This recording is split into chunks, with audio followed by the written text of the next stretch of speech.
Hello everybody, today I'm going to show you my finds of the day. Now I got all these things at the exact same restore.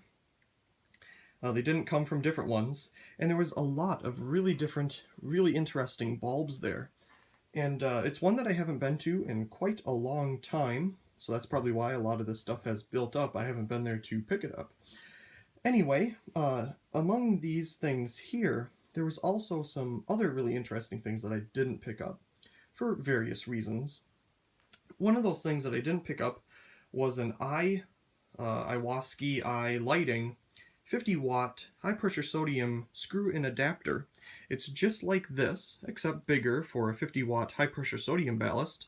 You screw it in and then you put the high-pressure sodium bulb in the other side. Now, why didn't I pick those up? Well, they're actually supposed to have a floodlight assembly on them as well. And they use a very special 50-watt high-pressure sodium bulb that puts out a white light, so it's not as orange as a regular high-pressure sodium bulb. Now, some of the members on Lighting Gallery actually have found some of those adapters on eBay, which they go for quite a bit of money, but the reason I didn't pick those up is because it was missing all of that. It was just the adapter, and it takes a special bulb. You can't use regular 50-watt high-pressure sodium bulbs in it. It just won't work. And finding those bulbs is very hard. So I just didn't pick those up, but if I go in the future and there's nothing else that's too interesting there, I just might. They did have their original boxes, but they were missing the floodlight assembly and the bulb, so that's kind of a no-go right there. There were 3 of those there, but they were very cool black, just like these PL adapters here. Another thing that piqued my interest was a 50-watt high-pressure sodium floodlight. It was brand new in box. Very cool design on it. The box, that is. I cannot remember what the manufacturer was. I want to say it was American Electric. If you may remember in some of my other American Electric fixture videos or Electropack, either one, I can't remember what one, there's a little card and it shows the different fixtures you could buy at the time on it. And this was one of those high-pressure sodium fixtures.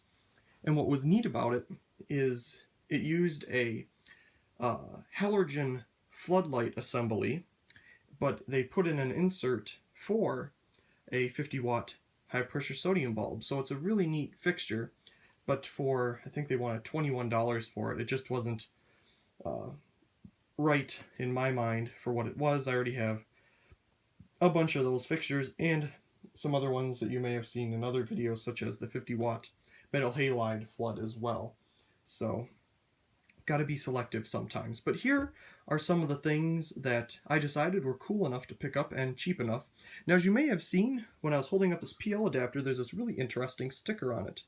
And as this restore, and some of them around here do, as these dates come along, the price goes down. So I visited it in April, so I paid $1.35 for this PL adapter, which is fine with me. And here's the other one, same type of thing. It was April when I went there, so I paid $1.35. Very cool. So that's how that works. These are 2 different PL adapters. This one is made by Progressive Technology in lighting. Okay. It is a 13-watt PL adapter. It says it has a Flexa core, probably because the ballast is wrapped around. So very cool. It obviously could have fit some type of an adapter over it for like a globe or a floodlight. But definitely a PL bulb will fit in there no problem. This one, I did not notice it had, I don't think it has a name on it for a manufacturer. Of course we have the sticker here. This one says on it, use 9-watt lamp, so it uses a 9-watt PL bulb.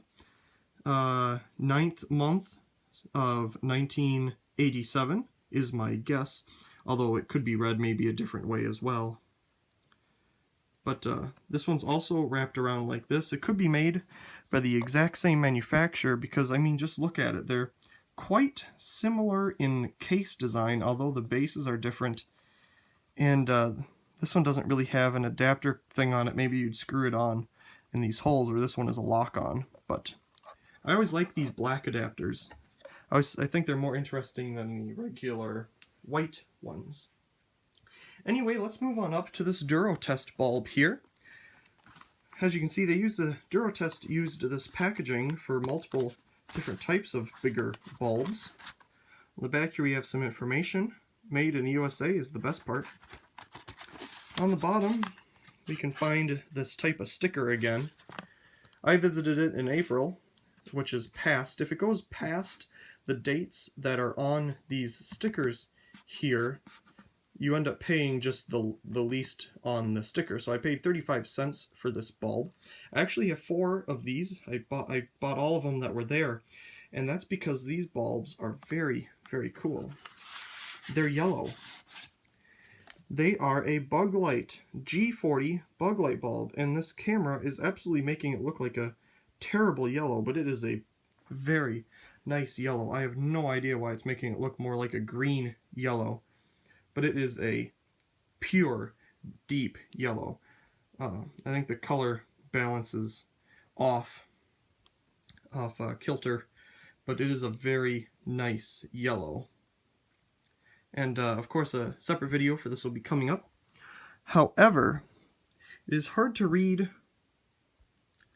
on the base of the bulb here, but it shows the wattage. It's 120 to 125 volt Durotest. On some of the other bulbs it looks like 50 watts, but what I find online is that it's 60. I don't have my tester with me for that, but we'll just go with 60 watts. That makes more sense. So yeah, very unique bulb. Like I said, I have 4 of these. So slip it back in there. It also has plastic, which is supposed to cover the bulb to protect it. Very, very cool bulb. Now the autofocus is all messed up. And we have these very nice GE fluorescent compacts bulbs. I have some of the newer versions on some of my older videos on this channel, but these are the older versions of these bulbs. So let's go ahead and start with the globe version, because I think that one's really cool. These were all the ones they had there. Of course, when I find these things, I just pick them up. I love them. Just like PL adapters. I can't get enough of these little things. I like these things too. So let's see. Oh, stupid camera. So yeah, I ended up paying $5.60, which is fine with me because these things are very, very cool. Almost a whole year later, really. So they've been sitting there for quite a long time. I haven't been to this restore in a long time. So here we have front, the sides, the back to show you the applications, side profile of the bulb, the actual size. It's a big thing. I used to have one of these bulbs in this bullet-shaped version, but without this type of base on it for the ballast compartment. It actually had this type of base on it for the ballast compartment. So very cool. I love these preheat compact fluorescent bulbs. They're just awesome. So very cool. Of course, that'll have its own video as well, no doubt about that. I love those things. And here's one of the bullet-shaped versions. Again, showing different applications and a little inside idea. There's the side profile. I believe I have a video on my channel showing a Panasonic version of this bulb that is electronic. This one is magnetic. No doubt about that. See, this one has a bigger, chunkier bottom on it than the more compact one of the globe. But I did have one that had that type of base and this type of globe on it a long time ago, but unfortunately I broke that. But I'm glad to have these again. Very cool, Japanese made, awesome quality.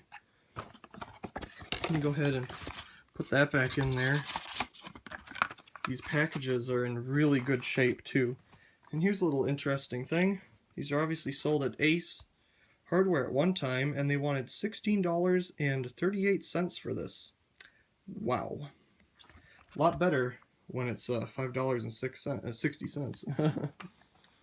Anyway, I really hope you enjoyed this finds of the day video. Of course, videos to come of these bulbs right after this one. Once again, I really hope you enjoyed, and also please comment, rate, and subscribe, and thank you very much for watching.